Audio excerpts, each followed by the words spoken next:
গাছ কাটা মানেই কাঠ, কিন্তু কখনো কি শুনেছেন গাছ কেটে বেরিয়ে এসেছে এক জীবন্ত ইতিহাস? এমনই এক ঘটনা ঘটেছিল যুক্তরাষ্ট্রের জর্জিয়ায়, যেখানে পাওয়া গিয়েছিল মমি হয়ে যাওয়া এক কুকুর। নাম তার স্টাকি। 1980-এর দশকে একদল কাঠুরে একটি পুরনো চেস্টনাট ওক গাছ কাটছিলেন। গাছের ফাঁপা ভেতরে তারা যে দৃশ্য দেখলেন তা দেখে সবার শিরদাঁড়া ঠান্ডা হয়ে যায়। ভেতরে দাঁড়িয়ে আছে এক কুকুরের মৃতদেহ, যা আশ্চর্যজনকভাবে প্রায় অক্ষত অবস্থায় সংরক্ষিত।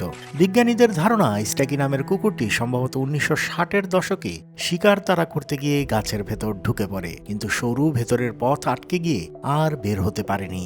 ধীরে ধীরে সেখানেই শেষ হয়ে যায় তার জীবন। প্রশ্ন হলো, কুকুরটির দেহ কেন পচে গেল না? গাছের ভেতর ছিল শুকনো আর বাতাস চলাচলহীন পরিবেশ, আর ওক গাছে পাওয়া যায় টারপেন নামের এক প্রাকৃতিক যৌগ, যা পোকামাকড় ও ব্যাকটেরিয়াকে ভেতরে প্রবেশ করতে দেয়নি। ফলে রাসায়নিক ছাড়াই কুকুরটির দেহ পরিণত হয় মমিতে। এ যেন প্রকৃতির বানানো এক টাইম ক্যাপসুল, যেখানে স্টাকি দাঁড়িয়ে আছে অর্ধ শতাব্দীরও বেশি সময় ধরে, যেন তার কাহিনী বলে যাচ্ছে নীরবে। আজ সেই মমি কুকুর প্রদর্শিত হচ্ছে জর্জিয়ার ফরেস্ট ওয়ার্ল্ড মিউজিয়ামে। স্টাকির ঘটনা এটাই প্রমাণ করে, প্রতিটি জীবনের পেছনে লুকিয়ে থাকে এক অজানা গল্প, আর প্রকৃতি মাঝে মাঝে সেই গল্পকেই সংরক্ষণ করে রাখে আমাদের জন্য। যদি ভিডিওটি ভালো লেগে থাকে, লাইক, শেয়ার আর কমেন্ট করতে ভুলবেন না। আর অবশ্যই সাবস্ক্রাইব করুন মেঘনা বার্তা, দেশ ও দশের কথা বলে।